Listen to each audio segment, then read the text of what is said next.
You've been trading in the financial markets for a long time now. Tell us about some of your ups and some of your downs. When I started, I found the going very easy. I had a good basic knowledge of technical analysis because I studied it intensively while watching this guy in that office at De Beers. And I went through technical analysis of stock trends. And when I started to trade, I had a really good knowledge of technical analysis. When I started to trade really in 1982, I really didn't know that much. And I found that things went exceptionally well. Now, 2 or 3 years into the process, I found myself starting to make mistakes. When I started, I knew nothing. By 1984, 1985, I knew I was a guru. I'd been on courses, I read the books. I now had something to protect. And I started to make mistakes. I started to make mistakes in not cutting losers quickly. I started to make mistakes in not adding to winners because I was scared the winners are going to go away. And I've seen this so many, many times over the years where people who start to trade do exceptionally well. They know absolutely nothing. They follow some fairly simple trend following rules and they do well. Then all of a sudden they become experts and now they've got something to protect. Ego comes in. I'm an engineer, as I've said. I don't know the really flashy definition of ego, but as far as I'm concerned, a working man's definition of ego is that mine's bigger than yours. Okay, and it starts to build, it starts to build, it starts to build. You've now got something to protect, and I found, and certainly dozens of people that I know have found, that unfortunately the more you know, at times the more difficult it is to follow a simple set of rules.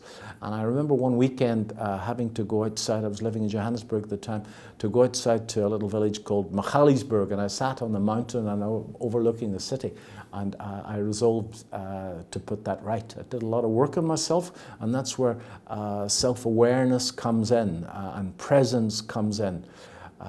And it takes an awful lot of time, and for most people, they've got to lose an awful lot of money before they realize that self-awareness and what you bring to the party is important. Prior to that, people will be moving from course to course to course, book to book to book, looking for something that will be right 10 times out of 10 and make them rich. And I assure you, if you troll through the internet, there are an awful lot of people out there who will sell you such a system at many, many, many thousands of dollars.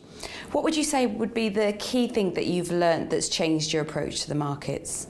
I think the ability, and you've got to work at it, to be totally and utterly present as the market is moving up and down. I think that it becomes more difficult if you're a short-term trader.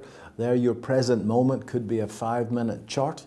I have a trading partner and he trades a 2-minute chart of the DAX. So his present moment is a 2-minute chart. He's very good at it. It's too fast for me. I just don't want to be bothered with that anymore. I have had a go at it in years back. And I work very hard at being present, to stay in this moment, not to look at the past moment or the next moment, but to ground myself in this moment. And I've done a lot of training courses with that chap that I talked about and on my own.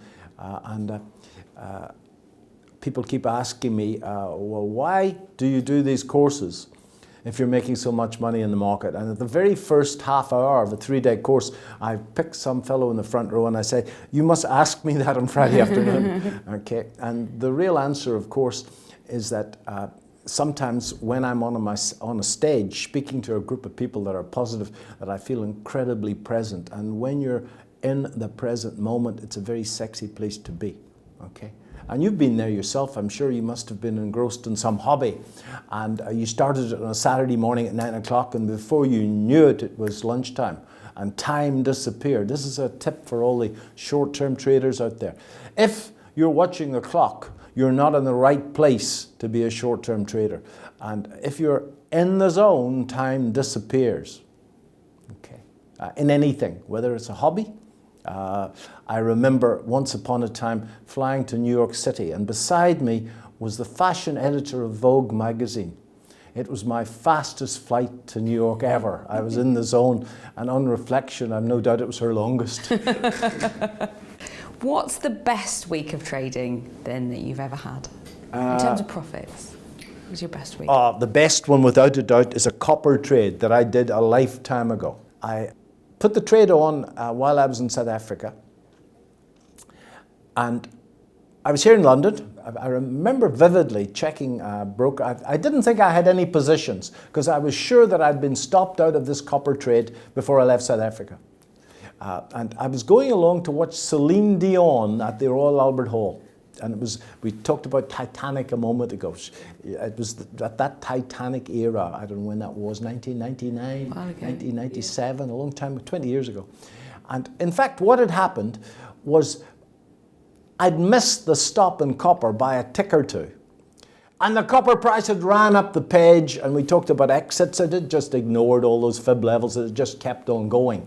And when I opened up my brokerage account, I had a local spread better here. When I opened up the brokerage account, there was thousands in it.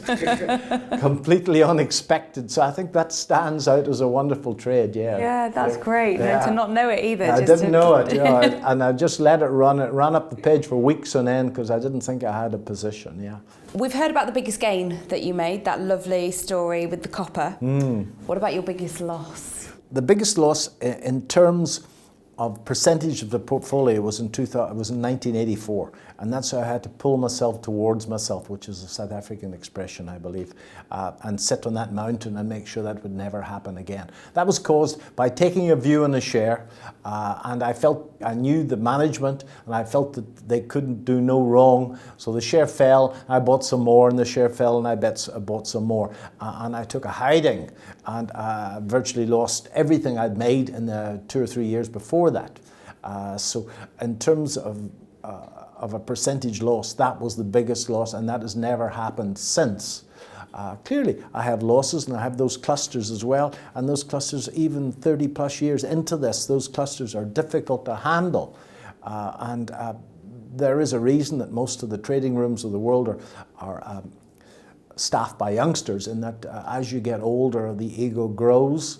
This is the way it is. That makes it much, much more difficult to retain that mental flexibility, to firmly believe with every molecule of your body that at the level of one trade, anything can happen.